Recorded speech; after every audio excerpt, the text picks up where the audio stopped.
arms towards the sun. You feel the warmth of the rays, and then you know you're alive, and you don't have to be afraid of anything, 'cause you know the truth, and the truth is love, yes it is. Wasn't what they said to you, or anything that you learn from a book or from the news. It's not like that, 'cause it's a thing. It is something that you do.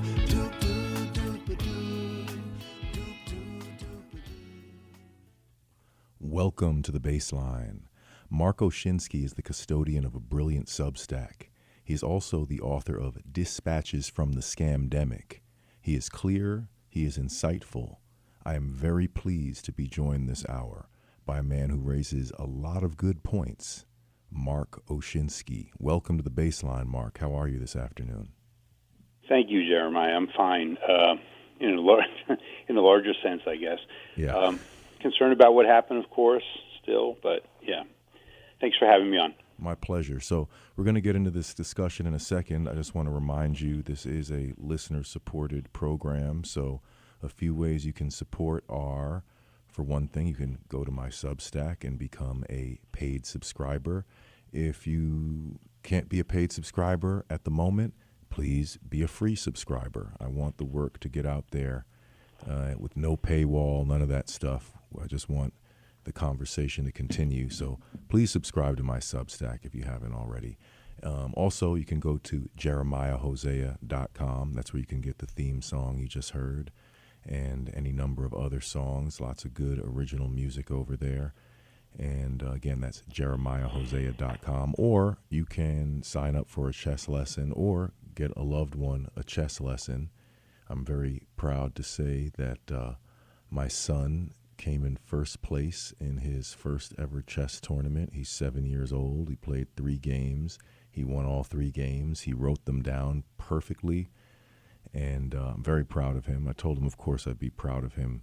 Even if he lost all of his games, I'm proud of him for entering the fire of tournament chess. But he actually won all 3 of his games and was impressive in doing so. So I'm still buzzing about that from this past Sunday. But again, that's remote learning chess. And of course, you get a discount as a listener to the Bassline. And also, one last thing, we do have another 5 to 8 jam coming up at Rock Mill Fitness. That's, of course, 274 Lenox Avenue. That's just south of 125th Street in Lenox. You take the 2 or the 3 up there, and you don't even walk a whole block south. And there's Rock Mill Fitness, which is a great venue. And we've been having some awesome jam sessions there. So please come through and join us Saturday this time. They've all been on Sunday up until this point, but this is Saturday, June 21st, and it starts at 6 p.m., so it's a little bit later. It's not the afternoon thing we've been doing on Sundays, but now it's Saturday evening, June 21st at Rock Mill Fitness. But all that's out of the way. Let's get right into this discussion. Now, Mark, you have a very interesting Substack. I want to get more into it. I've enjoyed everything that I've read so far. You have really interesting articles, a very clear, enjoyable writing style. But before we talk about your Substack work, which I've actually looked at a little bit, I have not, and I'm ashamed to say this, but I will at some point get my hands on your outstanding book, Dispatches from the Scamdemic. I would love for you to tell us what compelled you to write this book. Give us a little bit of insight into your process, if you could, in terms of just, your creative process, writing the book, and what are the main points? What's the thrust of your book? Tell us about Dispatches from the Scamdemic. Please take your time.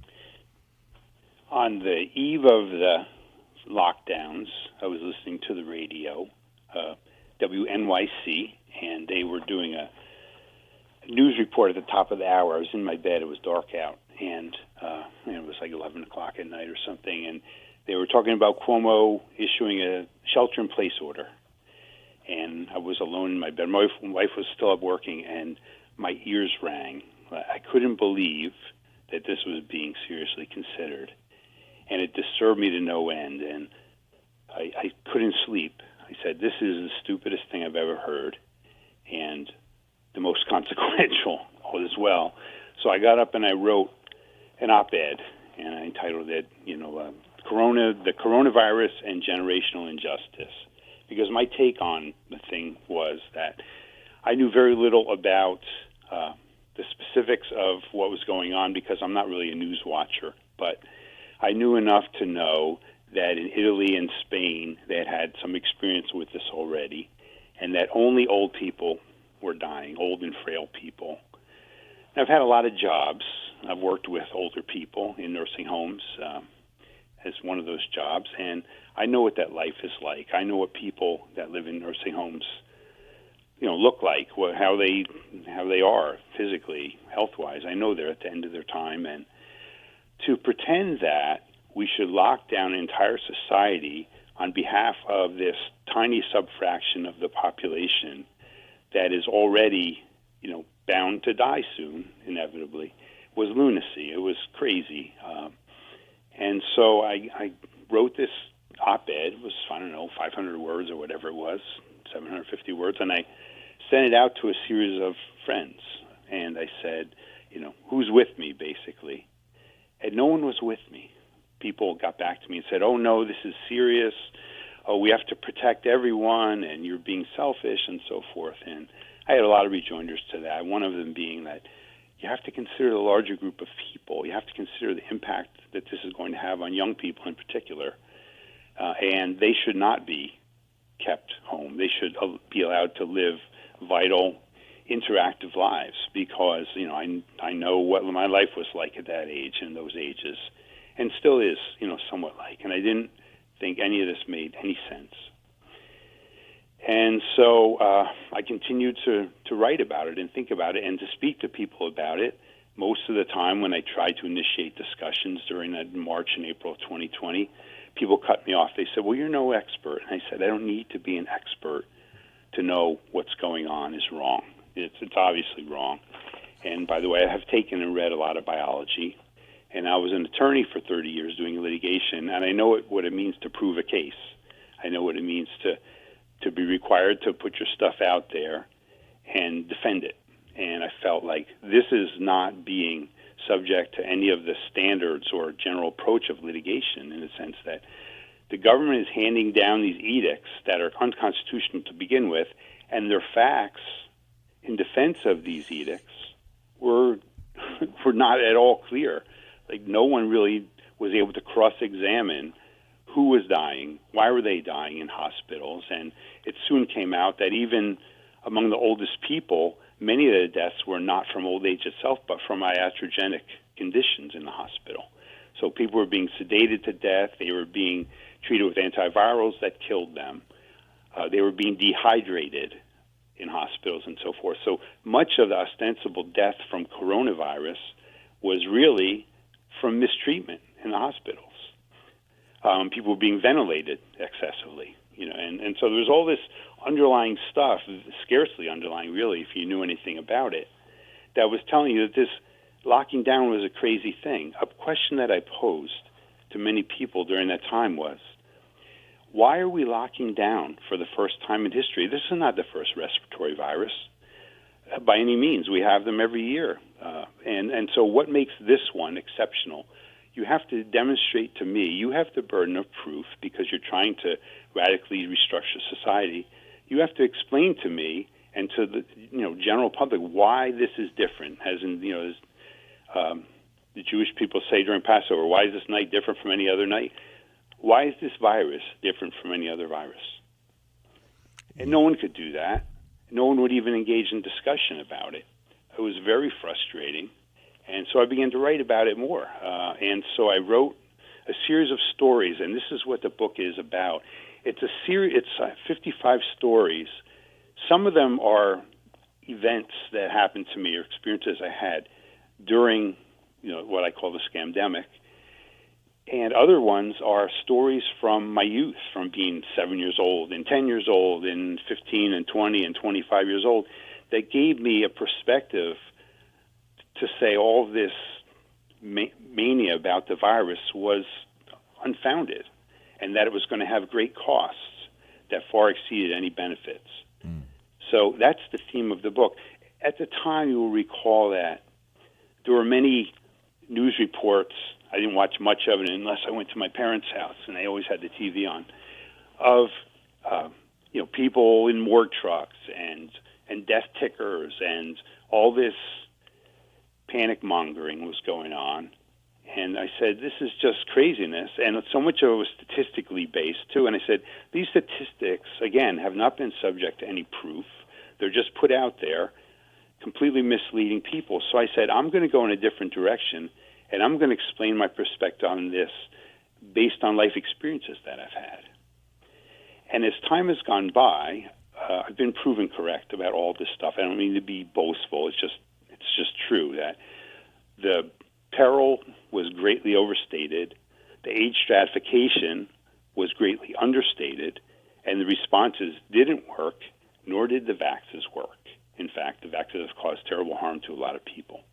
So people asked me later, 2 or 3 years later, how did you know all this? I said, I knew all this for the reasons I started writing about in March 2020, which is that I've had certain life experiences, and I know when I'm being lied to. And I know when something makes sense and when it doesn't make sense. And so these experiences arise out of jobs that I've had, about experiences I've had hitchhiking, about relationships that I've had, about sports that I've played, specific events and so forth. So the book moves away from statistics. I rely on a very basic set of statistics over and over, but mostly on stories.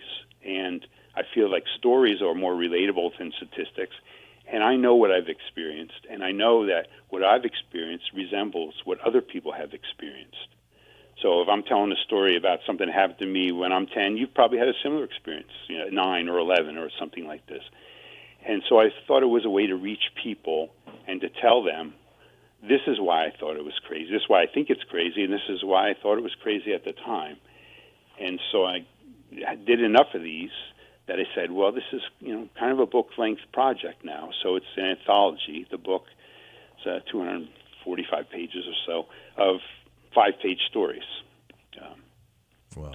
All to kind of make a point that you, the reader, should have seen this reaction in the larger context of your life and sized it up as phony from the beginning. Yeah. So that's basically why I wrote it. That's why I still write on Substack about it. Yeah. So. Well, it sounds great. I really would love to read this book, and I relate to so much of what you're saying. I've already while you're talking, I'm sort of almost visualizing talking to you off air because there's just so many little details to reflect upon that we can't even go through all of them right now. But you raise so many interesting points. I mean, one thing that I find interesting offhand is just this notion, for example, that politicians can control the movement of a virus. This notion that we could just decide to do this and then less people will get sick. Well, when has that ever been the case? I mean, isn't that more or less just like trying to control the weather or when the birds chirp or whatever? Yes. That's one thing. Also, I remain in awe. I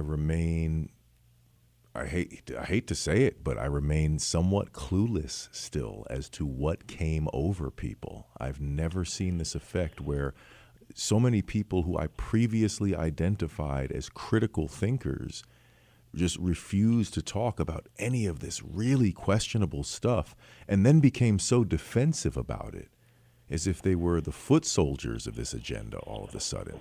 And we still live in sort of what I consider to be almost like a post-apocalyptic wasteland on account of that. I wrote a couple of articles, I guess it's a 2-part series as of now, called 1,000 Red Flags, and you didn't see one of them? And I just, I literally could make reference to 1,000 red flags. I think as of now, it's 2 lists of 15. So we have 30 red flags that we've covered, but I could go on and on and on in terms of the various red flags, yet people, again, who I previously assessed as very astute people, just refuse to critically examine any of it. I call them the formerly astute. But That's one of my terms that I've coined from this event, the formerly astute. But I would love for you now to shift over to the other portion of your writing, which is your very interesting Substack. And just tell me a little bit about, again, your creative process as it pertains to Substack. Maybe mention some of the various things that you've covered in your articles. And again, I guess you sort of touched on it a moment ago, but what motivates you to continue examining these issues? I'd like to do that, Jeremiah. Can I just depart for a minute and loop back to what you said about 2 minutes ago? Please, by all just means. being puzzled about why so many people bought in. And the best I can figure, and believe me, it flummoxes me in the same way, is that we've generated this notion in our culture that niceness is above all else. And so whatever people can do to signal that they're nice people, to signal their virtue, they will do. And I thought that was this experience, this writ large, basically. And so people, wanted to wear their masks because they wanted to show they were good people, and they wanted to, they didn't want to speak out and say, no, people and other people need to live their lives. We can't be doing these lockdowns and closing schools to protect people that, are near the end of their lives anyway. So I think niceness kind of held too much sway. And then I think there was another major thing going on. And you may have heard of this or seen this, but sometimes they have motivational speakers in schools, and they have assemblies where they divide students, they put students in the center of the floor, and they set forth a principle. And they'll say, for example, one must always tell the truth, or I would do anything to protect my friends or to help a friend. And then they say, anyone who agrees, they tell people in advance, anyone who agrees with this statement, run to the left. Anyone who disagrees, run to the right. And what happens is, initially, everybody runs in a certain direction, and then, from wherever they are, they look at who is on the other side of the room from them, who's on their side, who's on the other side. And they're strongly influenced by peers, and they will change their view just to fit in, just to be accepted by the people who they consider worth being accepted by. And I think that's what happened here also. Yeah.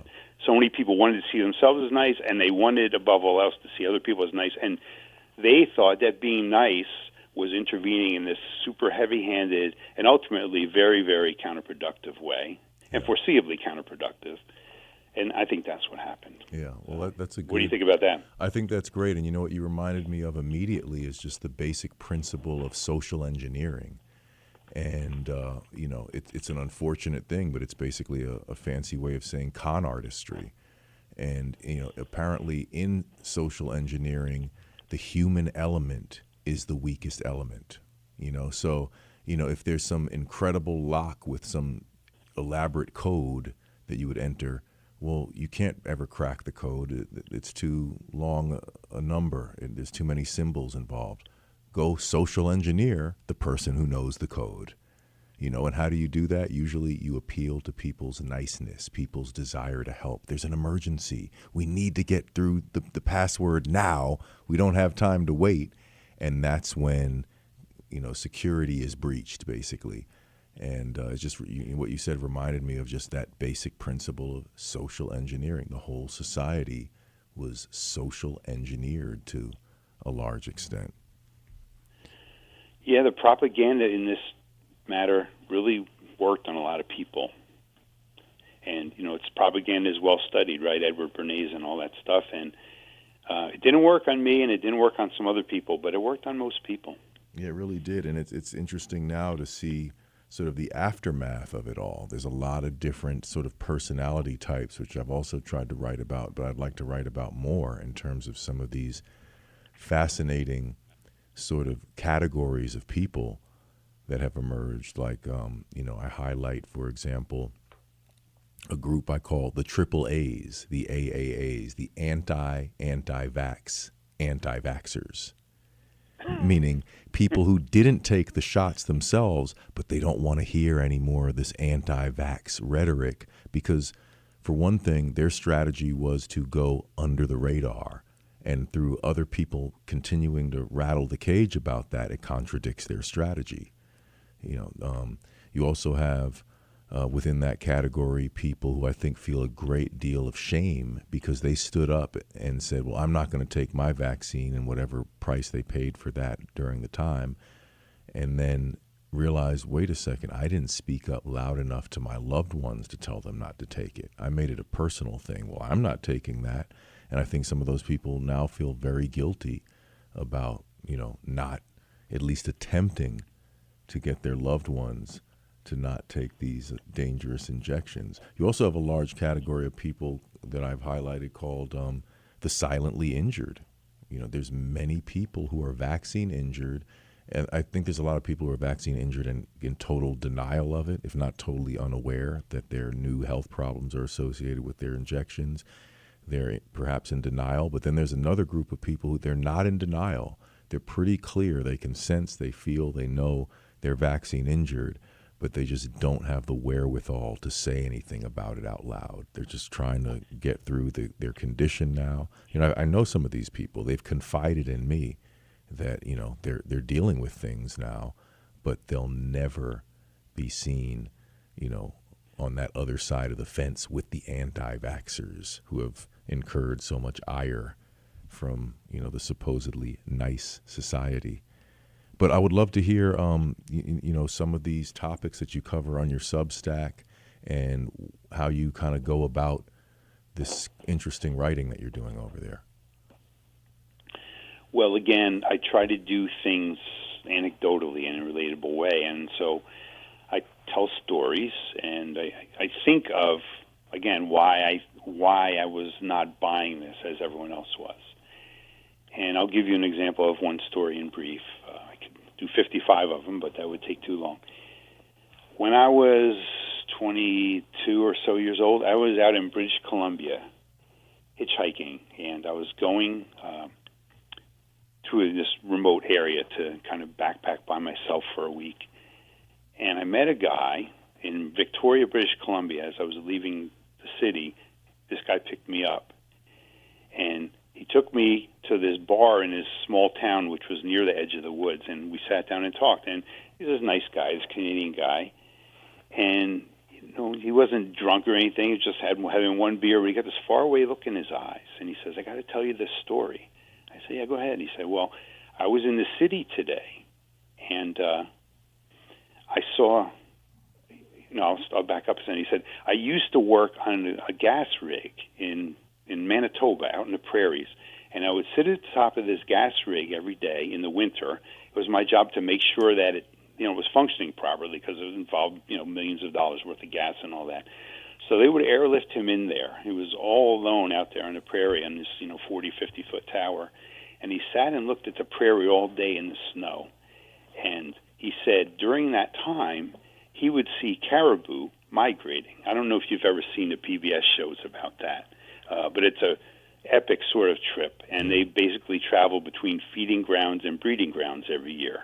And they face all this peril, and a lot of them die in the process. It's just the way it works. Some of them, get eaten by wolves. Some of them drown in crossing streams that are thawing out, and others just perished from the, difficulty of the trip. So he said some days I would sit up there, and because there's no trees in the way, I would see a herd of caribou pass by. And he said one would fall out of the pack, and the other ones would perceive that the one had fallen out, and they would encircle it, and they would kind of pay tribute to it. He said it was really moving to see. And he said then they would walk on, he said, because they knew they had to. They had to as a herd to survive. And, they regretted, they mourned in their caribou way the loss, but they knew that as a herd their survival depended on continuing the trek. And so he said today I was in Victoria, the city in British Columbia, and I saw something very much like this. He said, I was walking out for lunch, and I saw a group of people encircling someone on the sidewalk. And so he said, I walked up to it, and there was a guy on the sidewalk who had just died. He had a heart attack, and he was dead, and everyone was circled around him. And he said within a few minutes, everybody was stunned, but they walked away. They had to live their lives. They had to go on. And I said when, the whole scamdemic began, this was in addition to my experiences in nursing homes, et cetera, that this is how life is in general, that, we are all here for a limited period, and we miss people when they're gone, but ultimately we all, have a finite life, and we as a society need to move on. We need to do things. We need to lead active lives to serve each other, to provide for our material needs, to be happy. We need to interact. And so, I really thought that this was, all the lockdowns were messing with that very important kind of central dynamic of society. Oh, in so many ways. I mean, imagine the student athletes, people who are training so hard to reach new peaks in their athletic performance. People are going to go into the Olympics. People are going to go into professional sports to one extent or another. And then just like that, you're totally interrupted. All the momentum, your training, everything you're doing interrupted. Same thing with musicians, even myself. I mean, I was really on a roll creatively, and this just completely, the way I use or the analogy that I use is I say they destroyed my bonsai tree. I had this carefully cultivated tree as an independent artist, and some, like in the Karate Kid where he was bullied and the guy goes and smashes the bonsai tree. That's kind of how I feel about what happened to my creative life at the time. You have even people just on good health regimens, right? People are going to their yoga classes and going to the gym, and now all of a sudden they're couch potatoes, not knowing when they're going to return to society. And of course, just that looming fear that they put over everyone's head, which is an immune system suppressant in and of itself, and just the general health effects and psychological effects of negative thinking, doom and gloom sort of effect 24/7 cast over an entire society. And and I totally agree with you in terms of this ridiculous preservation of life to the extent that you're crippling all of society to protect those who are closest to death. And of course the flip side of this is and harming the youngest of children, such as my 3-year-old son, who I honestly regret agreeing to send him to school in a mask. I think I would have insisted on homeschooling him or whatever with any reflection. But I have these terrible pictures of my son, marching up the ramp, going into preschool, and he's doing so with this ridiculous synthetic mask on his face, which always came home, by the way, completely disgusting, because you have one mask on a child's face. There's spit, there's snot, there's whatever's in this mask over the course of a day. And I could blame the teacher, but the teacher isn't a medically trained nurse or something. She was a teacher expecting to teach preschool, and all of a sudden she's being told her classroom is a medical environment. So, and it's just amazing how there were some studies, I believe, that came out indicating, yes, there were speech delays and various other things that were caused. Children were set back academically and psychologically through this mask wearing at such an early age, and that being, required, something you would do for an entire day, just unhealthy, not sensible. And yes, people were harmed, and there's such little interest in this harm that was inflicted on these most innocent people among us. So yeah, it's amazing the bifurcation in this world between the people who understand how serious these events were and how important it is that we don't forget. And actually, I think a lot of us are still sort of scrambling to document all of these horrors. And then conversely, the people who were the most aggressive about pushing the narrative and pushing the agenda, they seem to be the ones who want us to forget about all of it and move on. Amen. Quickly. Yeah. Amen. Yeah. So I was a teen during the Vietnam War. Yeah. And, it was a very dark chapter in a lot of ways. And I noticed at that time, when the war ended and as the war wound down, people wanted to act like it never happened. Right? Interesting. and it was this, just a very regrettable, shameful, really, in a lot of ways, chapter. And so anyone who supported it in particular wanted to deep six the whole thing, and everyone in general. So there was this period of about 5 years after the war ended where not much was said about it on the news, and not much was written about it, and no were films made about it. And then the dam started to break, and people started to write books and do shows about it, and on TV and that sort of thing.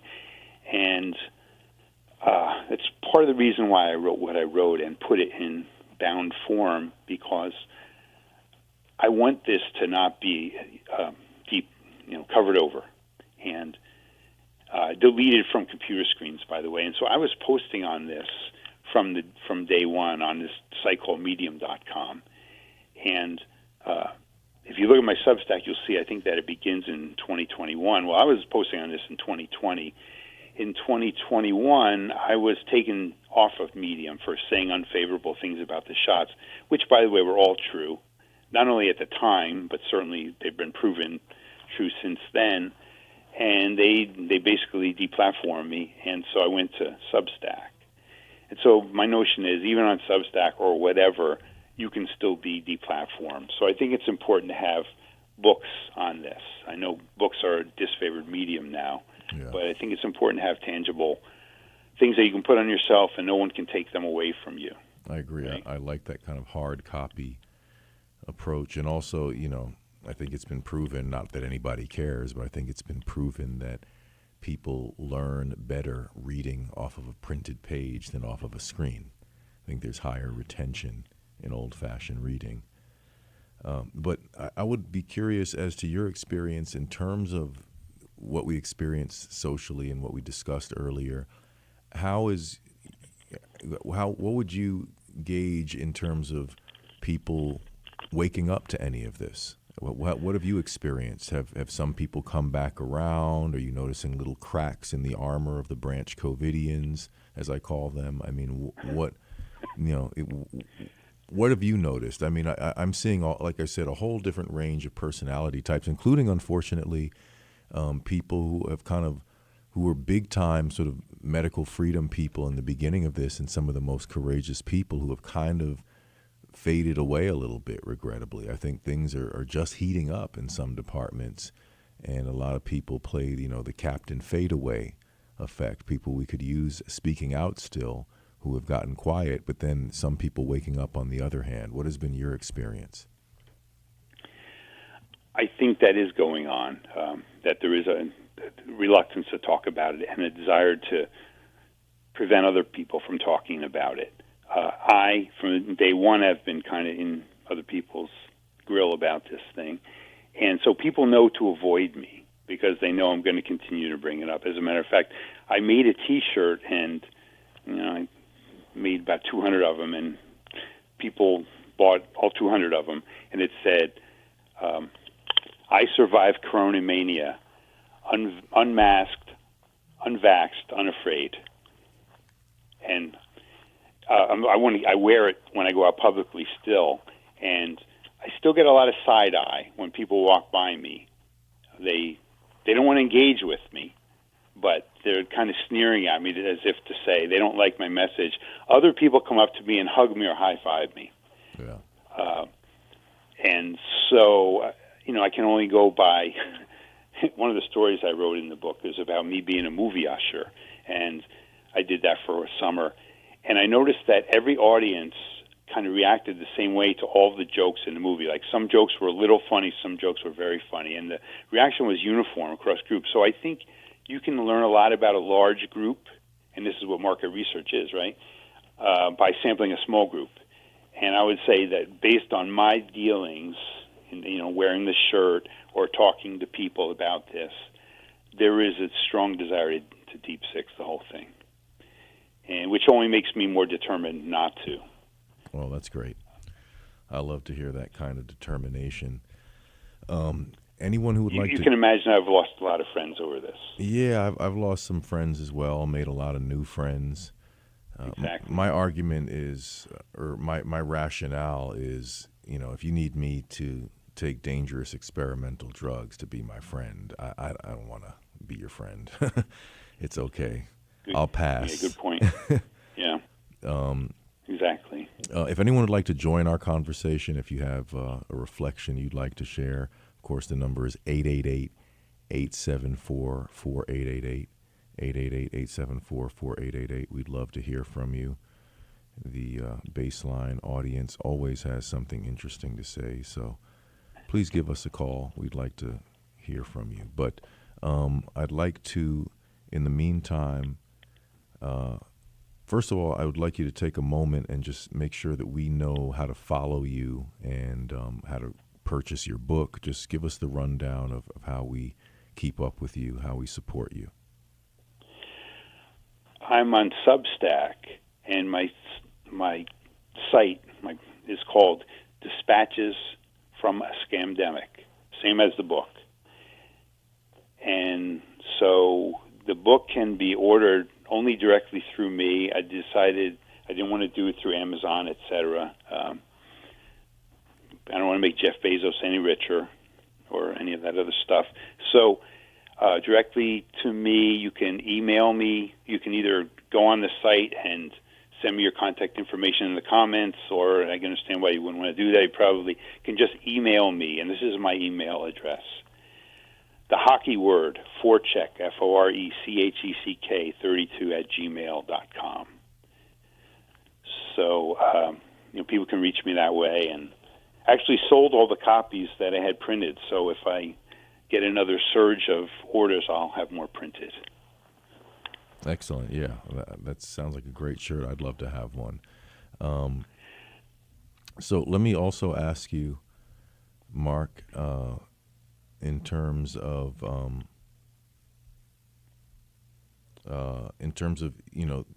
this commitment that you have to keeping the conversation going. I have the same commitment. So first of all, we share in that. But thank you. Yeah, absolutely. But what do you think are some for you right now with all that we've been through? If you had, 30 seconds to a minute to just speak to a concerned citizen who maybe didn't know what was going on but was receptive to what you had to say, what are the main points that we need to really crystallize after all that we've been through in the past 5+ years? What sticks out to you in terms of the things that we need to get across to people? Well, the first thing is to surmount this notion that it's over, because it's not over. The effects are very much with us and will remain with us.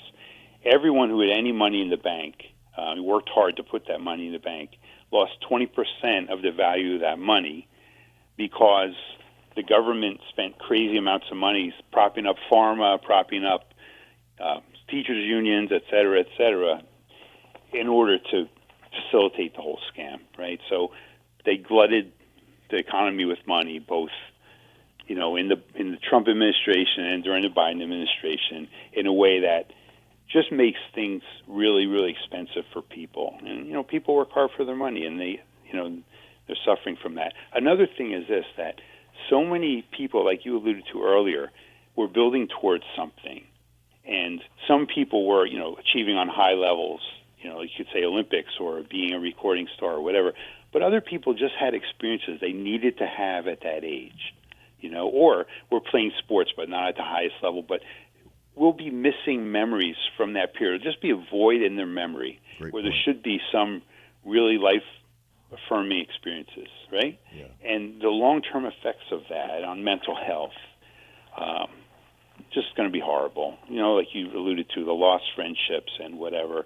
I, like you, don't really mourn those because I feel like people really show themselves as who they were, right? And it's like, well, yeah, I didn't really want to be your friend then if this is the way you look at things. Yeah. But in general, and I tend to make friends easily, and like you, I've made new friends. But there's a lot of people that don't.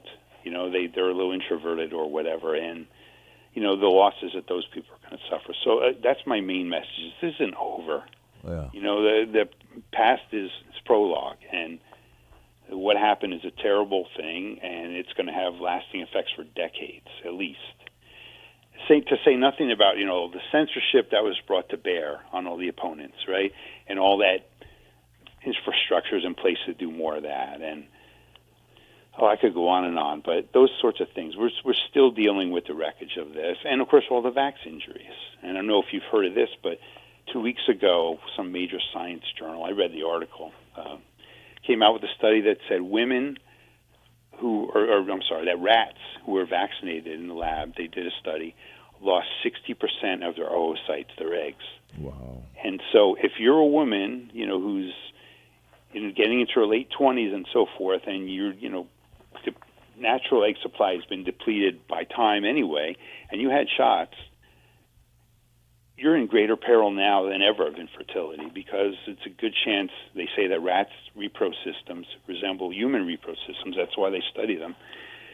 Yeah. That a lot of the egg supply of women has been destroyed by the shots. Oh, my goodness. Well, on that note... Oh, man, when I read that study, I can't tell you how sad I was. Yeah, it's terribly sad. I before we get to some calls here, I want to remind people to go to my Substack and please seek out my interview with Dr. Kimberly Biss. I'm proud of all my Substack releases, but I'm proud of that one for the fact that it's just so important what is being discussed. It's women's health and fertility from the perspective of a very experienced OBGYN who answers my very straightforward questions in a very straightforward manner, and why what she's observed and documented wouldn't be taken more seriously is completely beyond me. Also, of course, I've interviewed her on this program twice, as well as her colleague, Dr. James Thorpe, who came out with a book recently called Sacrifice, another OBGYN observing just terrible trends in his profession. So, that's one of the most important aspects of all of this. And, that was something I saw early on, an NBC clip, and I just, NBC, what a generic source for quote-unquote news. But they had a simple headline and a short article saying that something to the effect of like 40% of women reported alterations in their menstruation after receiving their COVID injections. And this was early on, and I just thought, how is this being reported so casually, and how is this not being responded to with total outrage? I mean, where was the movement? Me Too, right? Where's Me Too on the total alteration of women's biology, women's health, their menstrual cycles? I mean, and who knows what this does to children who have been given these shots in their formative development and in their health moving forward. I mean, again, how people don't understand the seriousness of what's transpired, I really don't know. But we have an excellent caller on the line. We have Kiki from Brooklyn. Are you there, Kiki? Yes, I'm here. Good afternoon. Good afternoon. Thanks for calling. Yes, thanks for being there. I want to first, 2 comments. First, I want to commend you and your guests on being astute enough to know and to say that it's not over. It isn't over. They want us to think it's over because things seem to turn to normal. But there's so many abnormalities that it can't be over because people are dying, suffering. Thank you for your persistence. That's what's going to be needed wholeheartedly tomorrow. The second thing I wanted to say is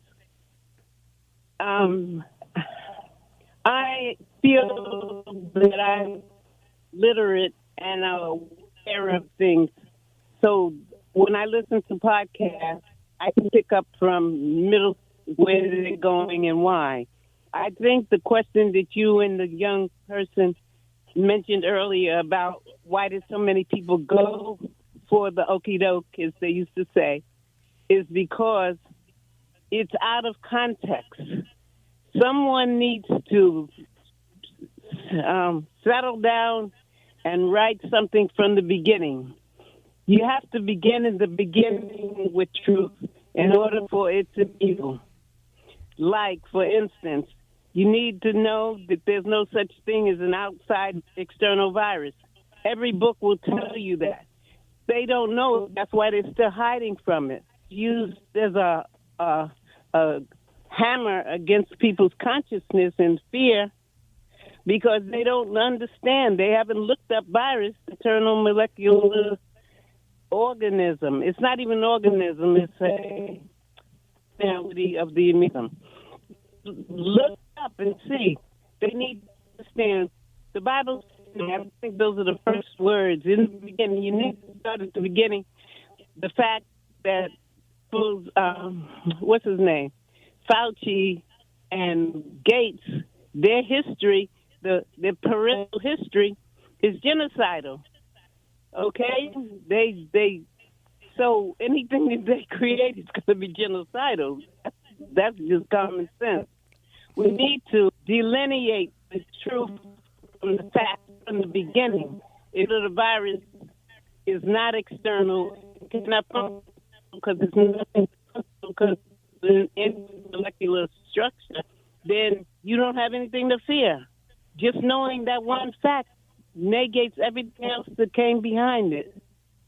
Okay, I don't want to be labored, but begin with the truth. In the truth, and the truth will negate the falsehood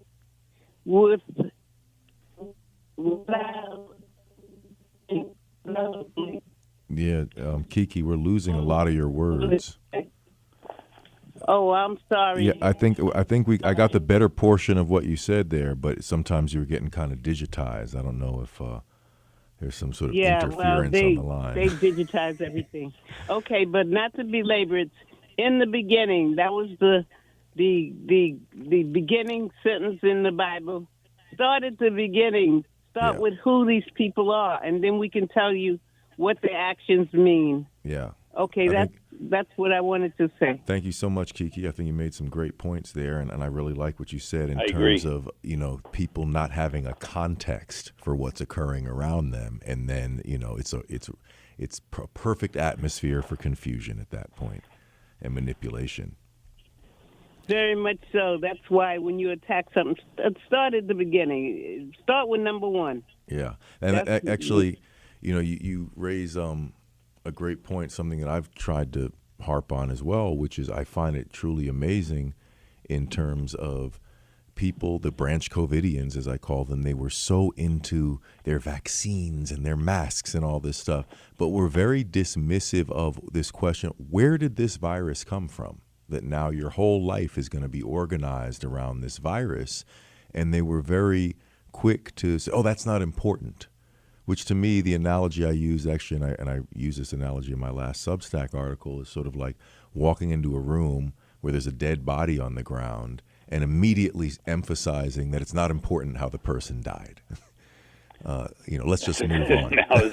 You just walk in the room, dead body on the floor. Oh, it doesn't matter how they died. Let's just start making the funeral arrangements. We can't bring them back to life.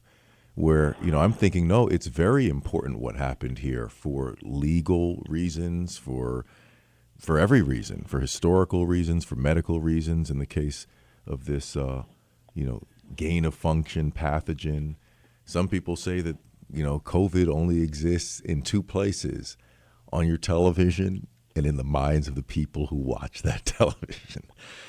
I don't know. I'm not a virus denier per se. I'm really not. There seems to be this paper trail about gain of function. I'm sort of interested in these terrain theory people. I haven't had like a good, strong representative of the terrain theory on this program. I'd love to do that at some point.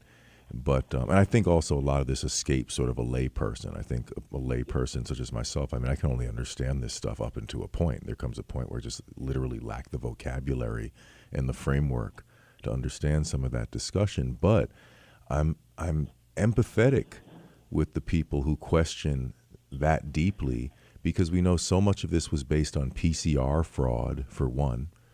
This notion of the asymptomatic case was just absurd.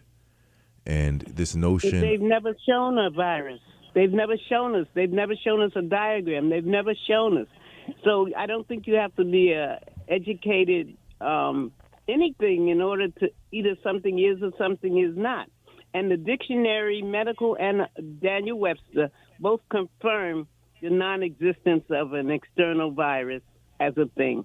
So it's not a matter of being a virus denier. Its own definition denies it being anything other than an E-SOME, E-S-O-M-E. And that is a mechanism, it's not a thing. Excuse me. I'm very interested in these matters. For the people who say, oh, well, COVID, this and that, and the spike protein, this, that, and the other thing, I would like to see a demonstration of that. I would love to see how one of the good medical freedom doctors who discusses this can we get a video demonstration, with the microscope all set up, the electron microscope, I guess, a high-powered microscope. But yeah, I'd like to see a demonstration of this, because right now we're sort of, if we're not in these laboratories, if we don't have this training, we're taking the word of experts, and we're just kind of taking people's word for things. And I would love if someone on the right side of history could sort of push us past that point with some clear demonstrations of sort of what we're talking about here at this point. But we have another caller. We have Christopher on the line. How are you, Christopher? Oh, I'm fine, thank you. Can you hear me? Oh, yes, sir. Go ahead. Okay, great. So, yeah, going back to what you and your guest was talking about on that side, where you had young people preparing for their future. I'm on the other spectrum, where I'm preparing for my retirement, and then I didn't take the vaccine. They said they were going to fire me. Either that or I had to retire early.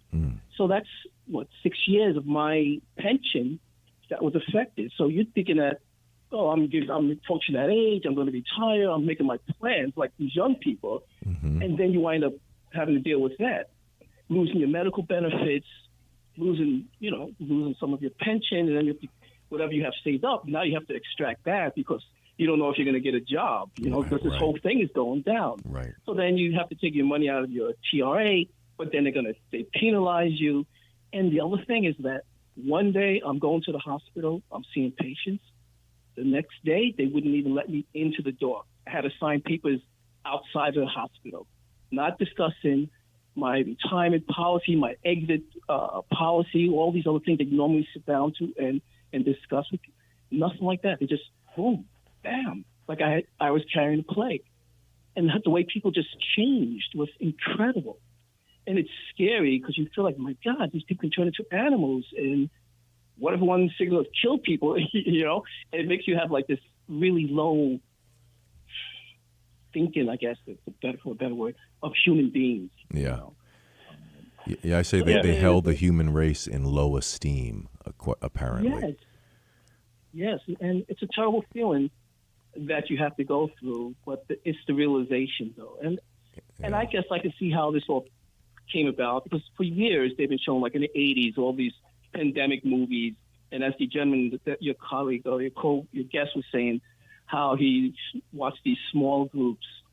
So you have years and years of, pandemic movies, virus movies, things like that. So I guess down the line, it was easy to sway everybody when every single commercial, every single news program was saying the same thing.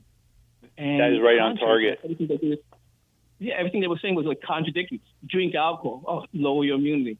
Isolation, lower your immunity. Every day you're seeing people die, lower your immunity. Yeah. I'm like looking at this and saying, oh my God. Yeah, eventually one of my best friends, he said, well, I've realized the regimen to protect yourself here is to do the opposite of everything they have said.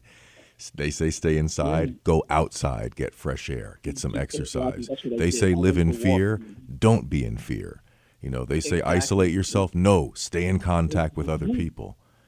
That's right. I mean, it was hard because everybody was afraid, but at least being outside, walking and seeing people walking and things like that, that was kind of helpful. And then, for me, I just got into my own thoughts. Like, we'll see what happens next. Definitely a time for self-reflection. Day by day. Yeah, you take it day by day. Yeah. So, you know what? I'm sorry to cut you off, Christopher, but we're actually down to our last 30 seconds here pretty much. Not a problem. I appreciate you guys listening to me. Have a good day. Yeah, thank you so much for calling. Mark, it was great talking with you. I hope we can continue the conversation. I'll send you a follow-up email. I don't know if you're on X, but I'd love to get you in one of our nightly X spaces. I'm sure a bunch of people would really love to hear from you. But, keep up the great work. I'm a big fan of your Substack. I can't wait to get my hands on your book at some point soon. And, stay in the struggle. We need more people speaking up and speaking out Thanks, Jeremiah. I'm in Jersey. I can come up and meet you if you want. Yeah, that would be great. I actually work in Jersey a couple times a week, so I'm no stranger to Jersey. Let's connect. Absolutely. Talk to you soon, Mark. Have a great weekend, right, thanks, everyone. Jeremiah. I appreciate it. Thank you, Mark. Appreciate it. And thanks to all of you for listening. Thanks to those who called. Tune in on X for Stop the Shots. We're on at 9 p.m. We'd love for you to join our community over there. You can grab a mic and have a great weekend. Have a great rest of your day. Peace and love.